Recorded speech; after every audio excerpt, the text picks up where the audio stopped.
Hello दोस्तों, कैसे हैं आप सब? बढ़िया, एकदम मजे में। इस वीडियो में हम पढ़ने वाले हैं आर्टेरियल ब्लड रेगुलेशन के बारे में। जो शॉर्ट टर्म रेगुलेशन पहले हो गया था, तो इसमें हम पढ़ेंगे long term regulation of the blood pressure. तो जो लॉन्ग टर्म रेगुलेशन होता है ब्लड प्रेशर का, ये मेनली दो मैकेनिज्म द्वारा होता है। एक होता है रीनल बॉडी फ्लूइड सिस्टम, जो कि मेजरली मेंटेन करता है बीपी को, और एक होता है रेनिन एंजियोटेंसिन सिस्टम, जो सेकेंडरली टू रीनल बॉडी फ्लूइड के मेंटेन करता है बीपी को। तो अगर हम लॉन्ग टर्म रेगुलेशन देखें, मानकर ही नहीं चलेगा लॉन्ग टर्म के लिए।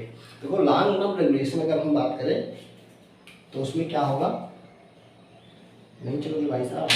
ना चलो, हम देखते हैं long term regulation. Long term जो रेगुलेशन होता है बीपी का, ये होता है by kidney. Autonomic nervous system से शॉर्ट टर्म रेगुलेशन हो रहा था बाई किडनी, और किडनी में भी दो मैकेनिज्म हो रहा है। एक होता है रीनल बॉडी फ्लूइड सिस्टम द्वारा, बॉडी फ्लूइड द्वारा, और एक होता है किसके द्वारा? रेनिन एंजियोटेंसिन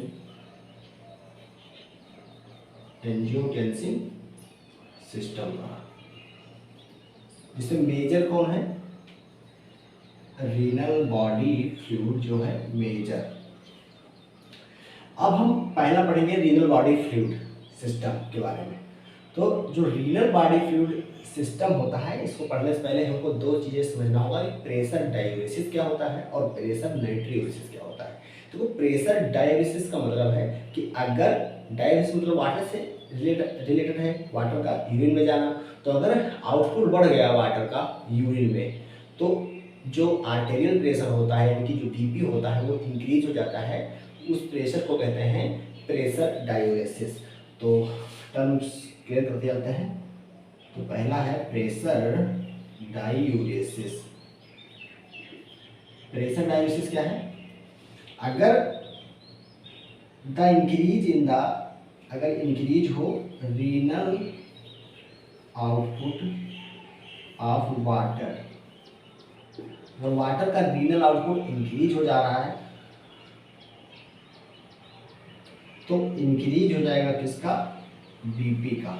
बीपी को या आर्टेरियल ब्लड प्रेशर को, इसे कहते हैं प्रेशर डाययूरेसिस। और एक होता है प्रेशर नाइट्रियूरेसिस। नाइट्रियूरेसिस क्या है? अगर renal output of sodium increase हो जाए, तो बीपी क्या हो जाता है? इंक्रीज हो जाता है। ये होता है प्रेशर नाइट्रियूरेसिस। अब हम इन दोनों को पढ़ते हैं ग्राफ के मदद से कि वाटर इनटेक कैसे हुआ। अगर यूरिनरी वॉल्यूम आउटपुट अगर इंक्रीज होता है, तो आर्टेरियल प्रेशर कैसे इंक्रीज होता है उसके बारे में। तो इसको हम ग्राफ से समझेंगे, तो आप लोग ये डिफिनेशन समझ में आ गया होगा। तो हम ग्राफ बनाते हैं। देखो, हम पहले इसी का बात कर रहे हैं, रीनल बॉडी फ्लूइड का, जो बैलेंस करता है। इसमें एक ग्राफ बनाओ। ये बनाया ग्राफ। ग्राफ किसकी बात है? Urinary balloon output versus arterial pressure, यानी कि बीपी के दूसरे बीपी के बीच में क्या हुआ? ग्राफ। यह है मामा हाजी में, और इसको हम रखते हैं लीटर्स में। देखो, ये 1 लीटर है, 2 लीटर, 3, 4, 5 तक। अब ऊपर अब बनाते जाओ, 8, 8, 9, 10 तक बना दो, कोई बात नहीं है। ये क्या है? 8 लीटर यहाँ फाइनली बना दिया। तो इसको यहाँ से कर देते हैं रफ। हम क्या पढ़ रहे हैं? रीनल बॉडी फ्लूइड के बारे में पढ़ रहे हैं, जो मेंटेन करता है बीपी को। देखो, इधर एमएमएचजी में प्रेशर होगा, तो यहाँ 0 होगा, 20, 40, 60, 80, 100, 120, 160, यहाँ फाइनली हम क्या कर देते हैं 200 कर देते हैं, यहाँ है 200 mHg। तो जब ग्राफ जो नॉर्मल आर्टेरियल प्रेशर होता है वो लगभग 50 जब होगा, अगर आर्टेरियल प्रेशर कितना है 50 के पास में, तब क्या होता है जो यूरिनरी वॉल्यूम आउटपुट है वो 0 होता है। क्या होता है 0। उसके बाद में अगर यूरिनरी वॉल्यूम आउटपुट बढ़ता है तो आर्टेरियल प्रेशर बढ़ता है, और 100 mmHg पे लगभग क्या होता है नॉर्मल होता है।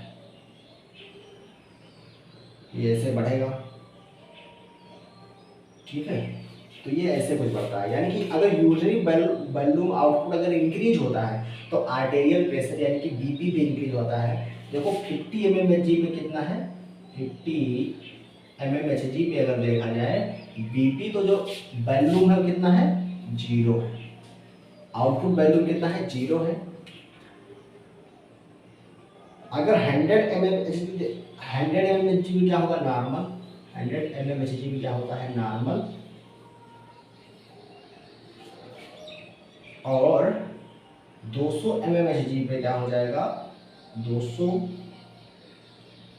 mmHg पे लगभग 6 और 8 टाइम मोर हो जाता है वॉल्यूम ऑफ एक्सक्रीशन, ठीक है। बी की लिख दिया उसको आप लोग पूरा लीजिएगा बी। तो ये कुछ जनरल चीजें हो गई, और जो ये ग्राफ आया है इसे कहते हैं रीनल यूरिनरी आउटपुट कर्व। क्या कहते हैं रीनल यूरिनरी आउटपुट कर्व। अभी समझ में आएगा कि आखिर इसको क्यों पढ़ा रहा हूँ। रीनल यूरिनरी आउटपुट कर्व कहते हैं इसे, और इसे एक नाम दिया जाता है रीनल फंक्शन कर्व भी कहते हैं इसे, रीनल फंक्शन कर्व कहते हैं इसे। ध्यान देना ये जब हम किडनी को आइसोलेट कर लिए हैं आर्गन से आइसोलेट कर लिए हैं। रियलिटी में ऐसा नहीं होता है, क्योंकि वही तो मेंटेनेंस है, वही क्या है मेंटेनेंस है। रियलिटी में ऐसा बढ़ता नहीं चला जाता है, क्योंकि जो इनटेक है वाटर का या साल्ट का वो क्या होता है लिमिटेड होता है, कांस्टेंट होता है, और हम अगर नहीं दे रहे हैं तो इनटेक कम हो जाएगा, इनटेक खत्म हो जाएगा तो ब्लड प्रेशर को रेगुलेट कर लेता है, और यही क्या होता है रेगुलेशन। ये क्या होता है रेगुलेशन, अभी अगले ग्राफ में समझेंगे। तो ये कब है आइसोलेटेड किडनी का है, आइसोलेटेड किडनी का है, ध्यान रखना किडनी बॉडी में लगी नहीं है, आइसोलेटेड किडनी है। तो ये ग्राफ हो गया। अब इसी ग्राफ में हम देखते हैं कि जो वॉल्यूम यूरिनरी वॉल्यूम आउटपुट और इनटेक भी हो रहा है वाटर और आयरन का, अगर इनटेक भी हो रहा है और एक्सक्रीट भी हो रहा है उसका ग्राफ देखते हैं। तो हम हमारे पास में तो मतलब हम इसी को ग्राफ कर देंगे, क्योंकि इसी ये बनाना ही पड़ेगा, और आप लोग लेकिन उसको भी रीनल यूरिनरी आउटपुट कर्व ही कहेंगे। ये वाला क्या होगा रीनल यूरिनरी आउटपुट कर्व, और उसमें जो इनटेक करते हैं उसमें कर्व बनता ही नहीं, तो ये वाला हम यहाँ कर देते हैं डिलीट। और ये वॉल्यूम आउटपुट, या यहाँ पर लिख दो इनटेक, आर इनटेक का ग्राफ खींच रहे हैं। तो हम क्या करेंगे वाटर और आयन यानी कि सोडियम इफेक्ट डालता है, तो वाटर और आयन जो होगा इसको क्या करेंगे मेंटेन करेंगे। तो यहाँ पे देखो ये हम ग्राफ ऐसे खींच दिए, ये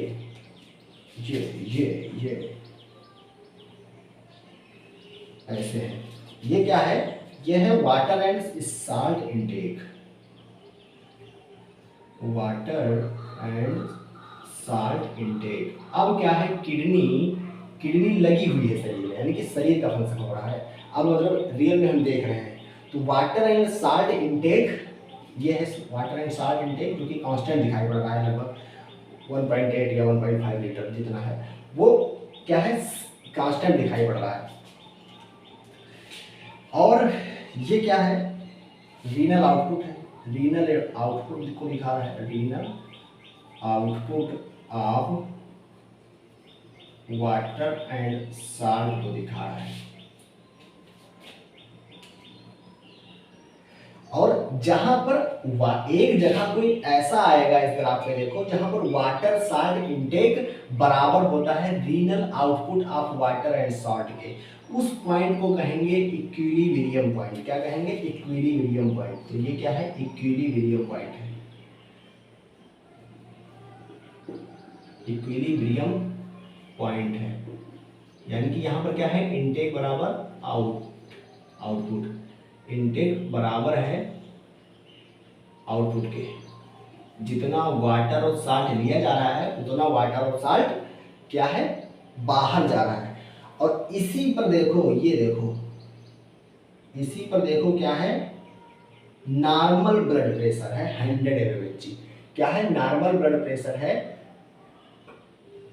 mmHg कितना है? 100 mmHg, जो नॉर्मल ब्लड प्रेशर होता है।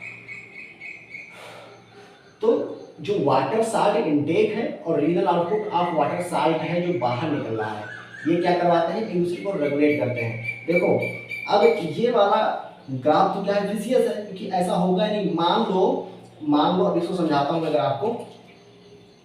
देखो हमने क्या किया कि renal output of water and salt बढ़ा दिया, बाहर निकल रहा है ज्यादा, रीनल किडनी से स्क्रीट हो रहा है ज्यादा फ्लूइड। अगर ज्यादा फ्लूइड स्क्रीट होगा तो देखो ज्यादा हो रहा है तो ये ग्राफ बढ़ता जाएगा बढ़ता जाएगा बढ़ता जाएगा बढ़ता जाएगा, तो क्या हो जाएगा? 200 mmHg तक पहुंच जाएगा ब्लड प्रेशर। आर्टियल प्रेशर क्या हो जाएगा? इंक्रीज हो जाएगा। तो इक्विलिब्रियम पॉइंट से ये शिफ्ट हो जाएगा कुछ ऊपर। लेकिन जो वाटर एंड साल्ट इनटेक है ये क्या है? लिमिटेड है। मतलब हमारे बॉडी से पसीने के द्वारा वाटर भी निकलता रहता है और हम कोई पानी पी नहीं रहे हैं उस समय। तो जो वाटर एंड साल्ट इनटेक है वो लिमिटेड है, वो कांस्टेंट है। तो क्या करेगा? वाटर एंड साल्ट कम हो गया, जिसके कारण जो आउटपुट था उसको इक्विलिब्रियम पॉइंट तक ले आएगा। कहाँ ले आएगा? इक्विलिब्रियम पॉइंट तक। भाई जितना होगा उतना ही तो निकलेगा बाहर ना, जितना शरीर में होगा उतना ही तो निकलेगा। तो इसको फिर से ले आएगा इक्विलिब्रियम पॉइंट तक, और इक्विलिब्रियम पॉइंट तक आ गया तो बीपी फिर से कितना हो जाएगा? 100 mmHg। और क्या हो गया? नॉर्मल बीपी हो गया। तो ये ग्राफ, इस ग्राफ को बना के हम केवल ये समझाना चाहते थे कि कैसे मेंटेन होता है। जो वाटर एंड साल्ट इनटेक होता है जितना हम दे रहे हैं उतना ही होगा।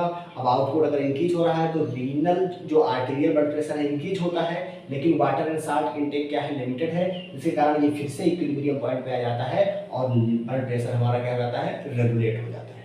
ब्लड प्रेशर क्या होता है? रेगुलेट होता है। इसको और हम कुछ ग्राफ से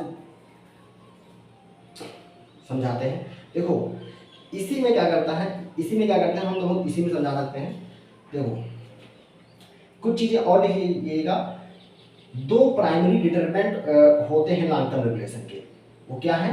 देखो 2 primary determinants of long term regulation. तो जो बताया हूं वही होंगे। पहला क्या होगा? पहला होगा degree of pressure shift of the renal output का। Degree of pressure shift of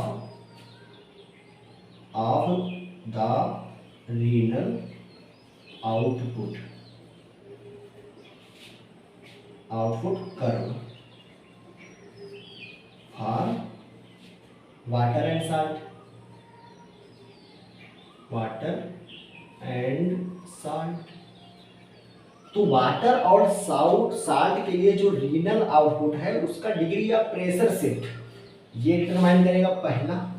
तो ये रेड वाला ग्राफ, ये पहला क्या करेगा? Degree of pressure shift of the renal output curve for water and salt. एक तो ये डिटरमाइन करेगा, और दूसरा जो होगा वो होगा लेवल ऑफ, जो दूसरा कर्व है वाटर एंड साल्ट इनटेक, दूसरा होगा level of water and salt intake. दो ही चीजें क्या कर रही हैं? इसको मेंटेन कर रही है ब्लड प्रेशर को रीनल बॉडी फ्लूइड सिस्टम द्वारा। तो ये आप लोग ग्राफ समझ गए होंगे अच्छे से, क्योंकि ग्राफ इसलिए बनाया हूं कि आप लोग समझ जाएं। अब कुछ बातें और देखते हैं। अगर हम क्या करें,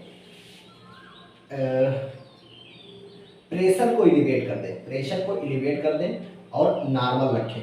तो इस कंडीशन में क्या होगा, मान लीजिए 50 mmHg से शुरुआत हो रहा था, 50 mmHg पर क्या था, 50 mmHg पर जो आउटपुट था वो क्या था, जीरो था, रीनल आउटपुट क्या था, जीरो था। अब क्या करें हम, प्रेशर एलिवेट है, मान लो 100 mmHg पे क्या है प्रेशर, 100 mmHg पे क्या है, 100 mmHg पे जो वैल्यू ऑफ आउटपुट है वो क्या है, जीरो है। तो इस कंडीशन में देखो इक्विलिब्रियम पॉइंट शिफ्ट हो जाएगा, ये डॉटेड लाइन में दिखा रहा हूँ मैं। आप दूसरा ग्राफ बना के लिख सकते हैं इसको।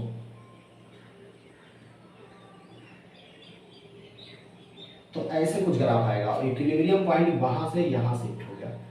इक्विलिब्रियम पॉइंट शिफ्ट हो जाएगा लगभग, ये कितना आएगा, ये 120 140 यहाँ पर होगा, कितना होगा, 140 और ये 160 होगा, 160 होगा, यानी कि ये कहीं यहाँ पे आएगा 150 के पास में, 150 से कुछ ज़्यादा आता है, 150 से कुछ ज़्यादा आता है, तो 165 mmHg 155 mmHg मान लो, जहाँ पर क्या होगा, ये इक्विलिब्रियम शिफ्ट हो जाएगा। अगर 100 mmHg से 100 प्रेशर क्या है, एलिवेटेड है, प्रेशर एलिवेटेड है। ये हम ग्राफ समझा रहे हैं केवल। अगर मान लो जो वाटर एंड साल्ट इनटेक बढ़ा दिया, अगर वाटर साल्ट इनटेक ही बढ़ा दिया, तो इसको दूसरे कलर से समझते हैं, वाटर एंड साल्ट इनटेक ही बढ़ा दिया, तो ये दूसरा डॉटेड लाइन है। मान लो यहाँ पर क्या कर दिया, वाटर साल्ट 4 लीटर कर दिया, जो इनटेक मतलब इनटेक ज़्यादा बढ़ा दिया, इनटेक ही बढ़ा दिया वाटर का। तो जब इनटेक बढ़ा दिया वाटर का, इनटेक बढ़ा दिया, तो भैया जो इक्विलिब्रियम यहाँ पे आ रहा था वो इक्विलिब्रियम यहाँ पे आएगा, इक्विलिब्रियम यहाँ पे आएगा, इक्विलिब्रियम कहाँ पर आएगा, यहाँ पर। यानी कि जो नॉर्मल प्रेशर होगा वो इस कैटेगरी में कहीं लाइट करेगा। कहाँ पर लाइट करेगा, लगभग 150, ज़्यादा मतलब मैं ऐसा बनाया हूँ, लेकिन ये लगभग 150 के, ये और हल्का ऐसे जाएगा, दूसरा डायग्राम नहीं बनाया हूँ, तो लगभग 150 के ऊपर रहता है, 150 के ऊपर रहता है। अगर हम 4 वोल्ट, कितना वोल्ट, लगभग 2 वोल्ट अगर इंक्रीज कर दें आउटपुट को, तो ये कि ग्राफ समझाने का था। आपको बस हल्का एक ग्राफ बनाना है, लिखना है, और जो मैं समझाया हूँ वही चीज़ वहाँ पे लिख देना है, डिटर्मिनेंट लिख देना है, कौन कौन होते हैं, और ये इक्विलिब्रियम पॉइंट तक लेकर आते हैं दोनों एक दूसरे को, और बीपी को रेगुलेट करते हैं नॉर्मल लेवल पे। तो ये बात हो गया रीनल बॉडी फ्लूइड सिस्टम के बारे में। अब अगला हम पढ़ते हैं renin angiotensin system, renin angiotensin system. चलो वो भी देख लेते हैं क्या है भाई, renin angiotensin system to regulate BP. ये भी लॉन्ग टर्म रेगुलेशन करवाता है। लॉन्ग टर्म क्या कि कुछ दिन लग जाए, कुछ वीक लग जाए, कुछ मंथ लग जाए उसको रेगुलेट करने के लिए। तो देखो इसमें क्या होता है, रेनिन एंजियोटेंसिन में जो मान लो बीपी क्या हो गई, डिक्रीज, बीपी क्या हो गई, डिक्रीज। जो बीपी डिक्रीज हो जाएगी तो जो जीजी सेल होंगे, जस्टाग्लोमेरुलर सेल्स जो होते हैं, जो जस्टाग्लोमेरुलर सेल्स होते हैं, ये क्या करते हैं, 3 तरीके से एक्टिवेट होते हैं, 3 तरीके से एक्टिवेट होते हैं। कहाँ प्रेजेंट होते हैं ये, अफरेंट आर्टेरियोल में, proximal to the glomeruli, proximal to the glomeruli. तो ये कहाँ प्रेजेंट होते हैं, लिक्विड वाला बोल जाओगे, अफरेंट आर्टेरियोल में, अफरेंट आर्टेरियोल में प्रेजेंट होंगे। और ये activated by 3 mechanism, activated by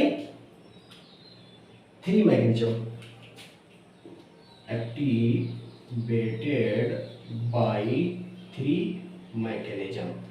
पहला, या तो प्रेशर सेंसिटिव बायोरिसेप्टर होंगे, वो सेंस कर लेंगे डिक्रीज इन बीपी।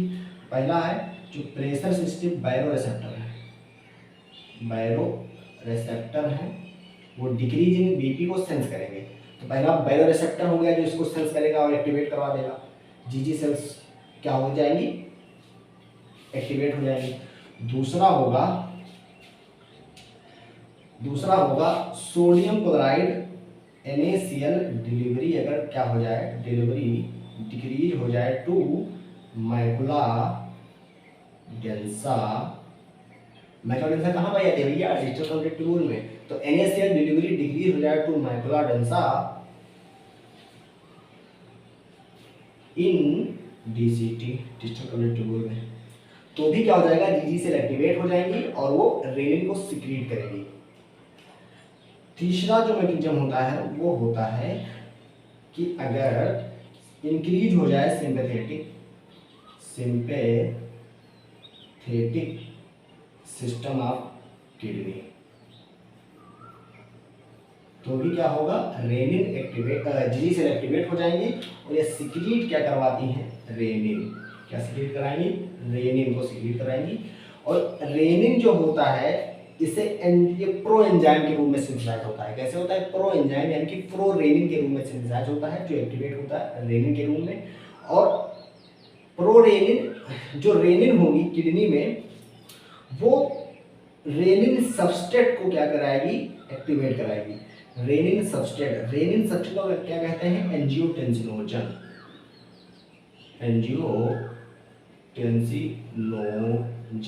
लिवर में प्रेजेंट होता है ना, ये लिवर में होता है ना, लिवर में। तो इसमें क्या होगा, ये क्या है, रेनिन सबस्ट्रेट है, तो रेनिन इस पे काम करेगा, एंजियोटेंसिनोजन पे। एंजियोटेंसिनोजन जो होगा वो एक्टिव हो जाएगा और एंजियोटेंसिनोजन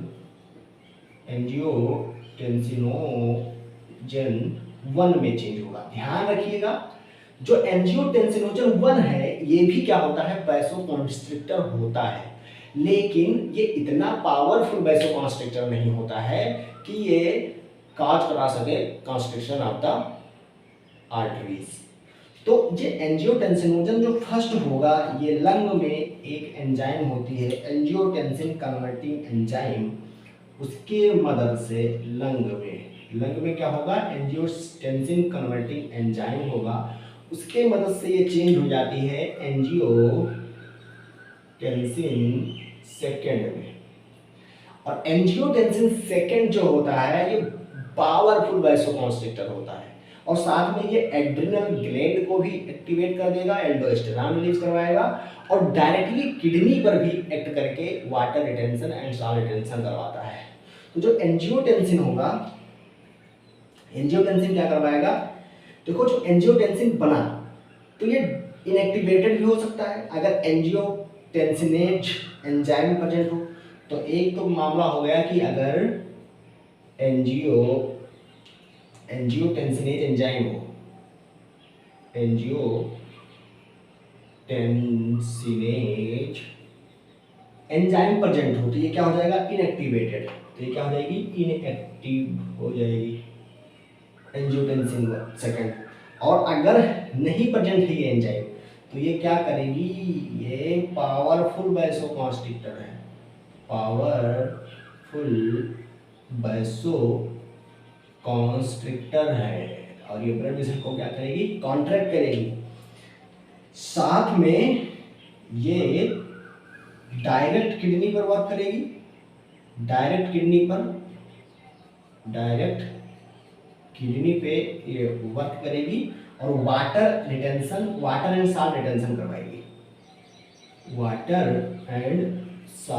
रिटेंशन करवाएगी, एंजियोटेंसिन सेकेंड।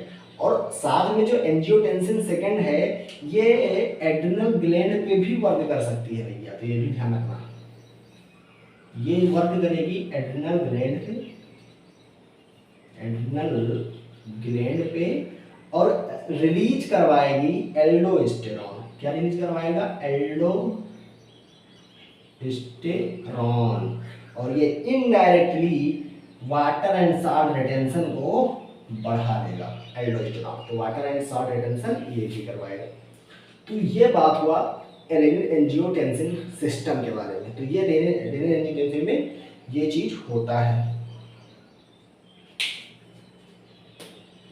तो अरे यार भूल ही गया।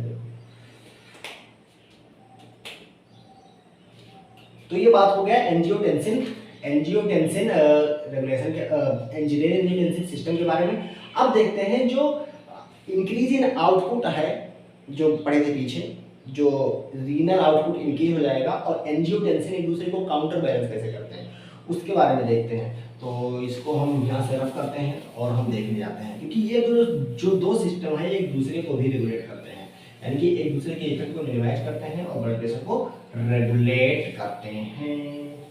जैसे मान लो ना हो, लेकिन मान लो हो गया, तो अगर साल्ट इंक्रीज साल्ट इनटेक हुआ, साल्ट ज़्यादा ले लिए तो इंक्रीज हो जाएगा एक्स्ट्रा, इंक्रीज क्या हो जाएगा, increase extra cellular volume, extra cellular volume क्या हो गया, इंक्रीज हो जाएगा। तो बीपी भी क्या हो जाएगा, इंक्रीज हो जाएगा। बीपी क्या हो जाएगा, इंक्रीज हो गया। अब जब बीपी इंक्रीज हो जाएगा तब भैया जो रेनिन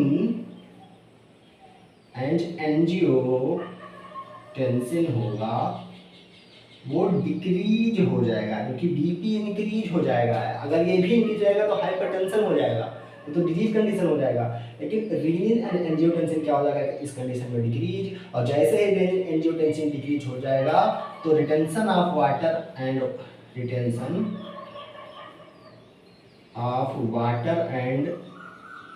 साल्ट क्या हो जाएगा, डिक्रीज।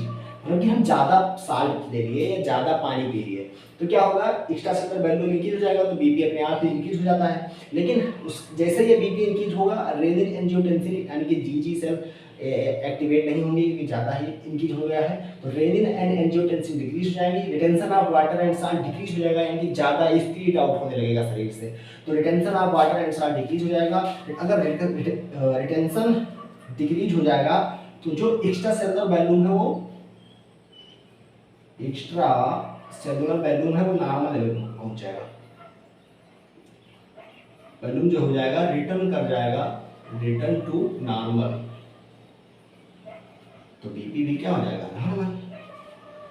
तो बीपी क्या हो जाएगा, नॉर्मल। ये जब की बात है जब हम साल्ट इंटेक बढ़ा देते हैं। तो ये रेगुलेशन के बारे में बात हो गया भैया। आप लोग लिखते रहिएगा, लिखते रहेंगे तो अच्छा लगेगा और अच्छा लगने के लिए आप मेरा वीडियो देख रहे हैं। चलो ये तो बात हो गया कुछ चीज़ें। अब हम कुछ हाइपोथेसिस के बारे में बात करते हैं। एक होती है 1 किडनी हाइपोथेसिस, एक होता है 2 किडनी हाइपोथेसिस। उसका मतलब क्या है, तो एक गाल्डवार्ट थे जिन्होंने हाइपोथेसिस दिया था, नाम ही इतना खतरनाक है यार, गोल्ड ब्लैड। तो 1 किडनी हाइपोथेसिस देखते हैं। 1 किडनी या गोल्ड बाल्ट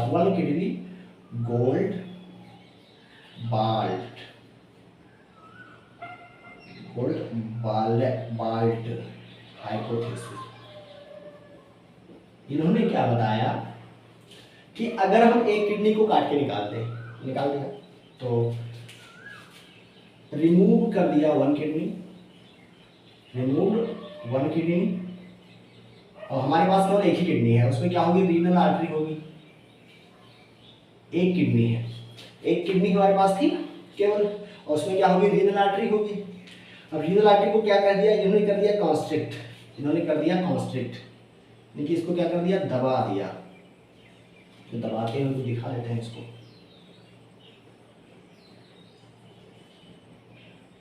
तो क्या कर दिया, कॉन्स्ट्रिक्ट कर दिया। अगर जो एक रीनल किडनी बची थी, जो बची है रेस्ट किडनी, लिख देना भूल जाओ, रेस्ट किडनी बची, जो भैया एक किडनी हमारे पास बची थी उसको भी क्या कर दिया, कॉन्स्ट्रिक्टेड कर दिया रीनल आर्टरी को। रीनल आर्टरी को कॉन्स्ट्रिक्ट कर दिया। तब इन्होंने देखा कि जो किडनी है इसमें जो ब्लड प्रेशर है वो डिक्रीज हो गया, यानी कि रीनल जो ब्लड प्रेशर है वो डिक्रीज हो जाता है, लेकिन सिस्टेमिक ब्लड प्रेशर क्या हो जाता है, इंक्रीज। क्योंकि जो किडनी होगी इसमें क्या हुआ, देखो किडनी का जो रीनल ब्लड प्रेशर होगा, रीनल पीपी होगा, वो डिक्रीज हो गया। अब जब रीनल ब्लड प्रेशर डिक्रीज हो गया तो याद करो रेनिन एंजियोटेंसिन मैकेनिज्म स्टार्ट हो जाएगी। तो क्या हो गया, रेनिन एंजियोटेंसिन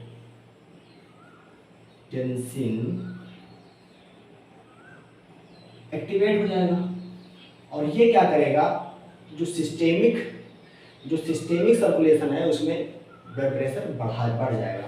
तो ये अगला लिख दो।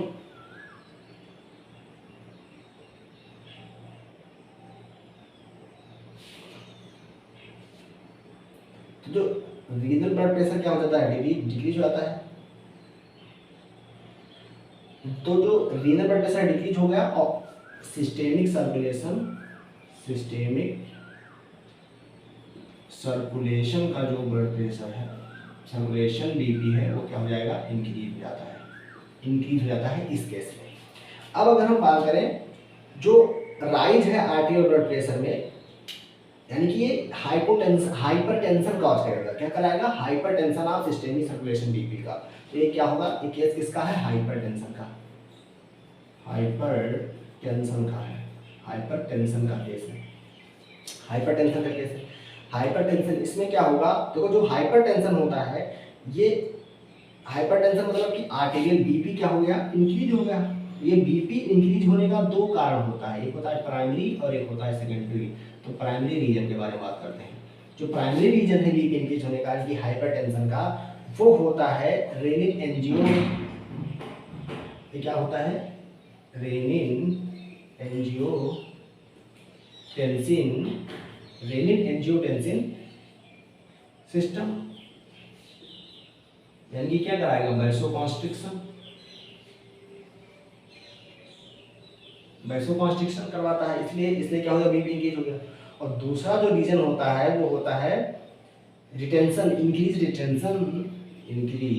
रिटेंशन, क्योंकि भैया किडनी ब्लॉक है, अब ब्लॉक है तो उसमें ब्लड जा ही नहीं पा रहा है, तो रिटेंशन हो जाएगा। तो increase retention of salt and water, दूसरा रीजन होगा हाइपरटेंशन। तो ये हो गया गोल्डबार्ट हाइपोथेसिस 1 किडनी के बारे में। अब दूसरा देखते हैं कि जब दोनों किडनी है तो उसे कहेंगे 2 किडनी, क्या है, 2 किडनी गोल्डबार्ट हाइपोथेसिस। तो दूसरा है 2 किडनी गोल्डबार्ट हाइपोथेसिस। इस कंडीशन में देखते हैं क्या होगा। देखो इसको कर देना डिलीट। अभी हम हाइपरटेंशन ही पढ़ेंगे, उसका कॉज देखेंगे क्या कॉज होता है। इसको कर देते हैं डिलीट। इसमें भी हाइपरटेंशन होगा, जो गोल्डबार्ट हाइपोथेसिस है इसमें भी क्या होगा, हाइपरटेंशन होगा। अब इसमें क्या है, दोनों किडनी है, एक किडनी नॉर्मल बना दो इसे, एक किडनी नॉर्मल है और एक किडनी क्या हो गया है, रीनल आर्टरी उसकी कंस्ट्रिक्टेड कर दी गई है। इसमें रिमूव नहीं किया जा रहा है, दोनों किडनी है इसमें। एक किडनी में नॉर्मली है वो नॉर्मली फंक्शन कर लेंगे, एक किडनी में रीनल आर्टरी कंस्ट्रिक्टेड हो गई है। और जैसे ही रीनल आर्टरी इसमें कंस्ट्रिक्टेड होगी तो जो यहाँ वाला रेनिन एंजियोटेंसिन है, ये सर्कुलेट हो जाएगा सेकंड वाली किडनी में। क्या हो जाएगा, सर्कुलेट हो जाएगा सेकंड वाली में, और वहां भी क्या करवाएगा भैया, बीपी इंक्रीज करवाएगा। तो ये था सेकंड हाइपोथेसिस के बारे में बात था कि जो रेनिन एंजियोटेंसिन फर्स्ट में बना वो सिक्रेट हो जाएगा उसमें, और जो सिस्टेमिक ब्लड प्रेशर है वो क्या हो जाएगा, इंक्रीज, यानी कि बीपी क्या हो जाएगा, इंक्रीज, और काज कराएगा हाइपरटेंशन काज कराएगा। अगर इसका क्लिनिकल एग्जांपल देखें तो क्लिनिकल एग्जांपल क्या होगा, स्टेनोसिस हो जाए, अगर स्टेनोसिस हो जाए सिंगल रीनल आर्टरी का, तो क्लिनिकल देखते हैं। तो इसमें क्या होगा, stenosis of renal artery in atherosclerosis. तो ये इसका एग्जांपल हो गया। तो ये हाइपोथेसिस के बारे में बात हुआ। अब हम हाइपरटेंशन देख लेते हैं कि हाइपरटेंशन क्या अलग से सामने उठा सकता है। हाइपरटेंशन अगर आए तो ये 2 किडनी और 1 किडनी का अगर बड़ा बनाना है तो 2 किडनी 1 किडनी जाके ठोकाना है उसमें। अब देखते हैं हाइपरटेंशन हाइपरटेंशन। हाइपरटेंशन के बारे में बात करते हैं। हाइपरटेंशन क्या है? Increase in blood pressure. क्या कराएगा? हाइपरटेंशन कराएगा। तो नॉर्मल एक लाइन तो अपने आप ही से बना के लिख सकते हो। और चीज़ें देखते हैं इसमें, क्योंकि हम नॉर्मल चीज़ नहीं पढ़ने वाले भाई, नॉर्मल चीज़ तो पढ़ के आए हो ना नीट में। हाइपरटेंशन, हाइपरटेंशन क्या है? इसमें देखो प्राइमरी हाइपरटेंशन होता है, प्राइमरी हाइपरटेंशन, हाइपरटेंशन, और एक होता है secondary hypertension. Secondary hypertension, primary hypertension जो होता है ये 90 to 95% लोगों में होता ही है, 90 to 95% लोगों में होता ही है। तो लिखो प्रेजेंट इन 90 to 95% पीपल, सब में होता ही है, लगभग 90 से 95% पीपल में ये प्राइमरी हाइपरटेंशन होता ही है। और इसका काज अननोन है, किसके कारण हो रहा है, इसीलिए इसको कहते हैं प्राइमरी। इसका काज क्या है? अननोन है, अननोन कॉज है। एक बार सेकेंडरी हाइपरटेंशन क्या है? सेकेंडरी हाइपरटेंशन में हमको किसी डिजीज के बाद में हो रहा है, तो इसका कॉज नोन है, यानी कि आफ्टर डिजीज हो रहा है, आफ्टर डिजीज हो रहा है। जैसे कि पीछे पढ़ चुके हो ना, रीनल स्टेनोसिस हो जाए, रीनल आर्टरी स्टेनोसिस हो जाए एथेरोस्क्लेरोसिस में, तो आफ्टर डिजीज होगा तो सेकेंडरी हाइपरटेंशन होगा। ये तो बात हो गई। और काजेज क्या होते हैं हाइपरटेंशन के, उसके बारे में बात करते हैं। काजेज क्या होते हैं? कॉजेज में हो जाएगा अगर एक्सेस वेट गेन हो गया, तो कॉजेज क्या है? जैसे कि एक्सेस वेट गेन हो गया भैया, ज़्यादा मोटापा इसलिए अच्छा नहीं होता है, एक्सेस वेट गेन हो गया, एक्सेस वेट गेन होता है तो होता ही है, एक्सेस वेट गेन है। सेडेटरी, सेडेटरी लाइफ स्टाइल है, सेडेटरी लाइफ स्टाइल है। देखो जो एक्सेस वेट गेन है ये, और obesity, access weight gain in obesity जो होता है वो, इधर ही लिख देता हूँ उसको, access weight gain and obesity account for 65 से 75%, 65 से 75% access weight gain and obesity 60 से 75% रिस्क फैक्टर होता है, रिस्क फैक्टर होता है, ठीक है। तो जो एक्सेस वेट गेन और ओबेसिटी है वो 65 to 75% रिस्क फैक्टर है, यानी कि सबसे ज़्यादा ऐसे ही लोगों में होगा जिसमें एक्सेस वेट गेन है या ओबेसिटी है।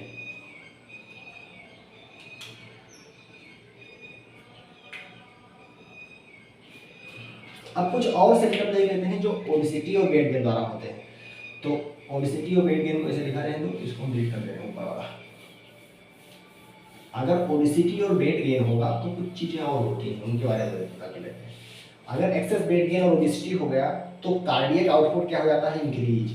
कार्डियक आउटपुट क्या हो जाएगा? इंक्रीज। हार्ट को ज़्यादा पंपिंग करना पड़ेगा, इसलिए उनकी लाइफ भी कम हो जाएगी, तो ये भी ध्यान रखना। कार्डियक आउटपुट क्या हो जाएगा? डिक्रीज, तो इंक्रीज हो जाएगा। साथ में सिंपैथेटिक नर्व एक्टिविटी इंक्रीज हो जाएगी। भैया कार्डियक आउटपुट इंक्रीज हो रहा है तो सिंपैथेटिक तो इंक्रीज हो ही रहा होगा, सिंपैथेटिक एक्टिविटी इंक्रीज हो जाएगी। और क्या होता है भैया? Angiotensin second, angiotensin second and renin, angiotensin second and aldosterone leads to increased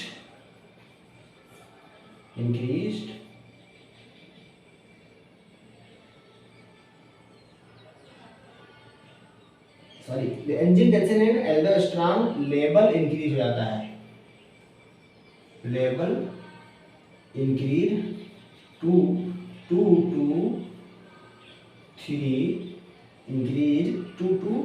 3 times. यानी कि एंजियोटेंसिन सेकेंड क्या कर रहा था? ब्लड प्रेशर इंक्रीज कर रहा था, तो हाइपरटेंशन होगा ही भैया।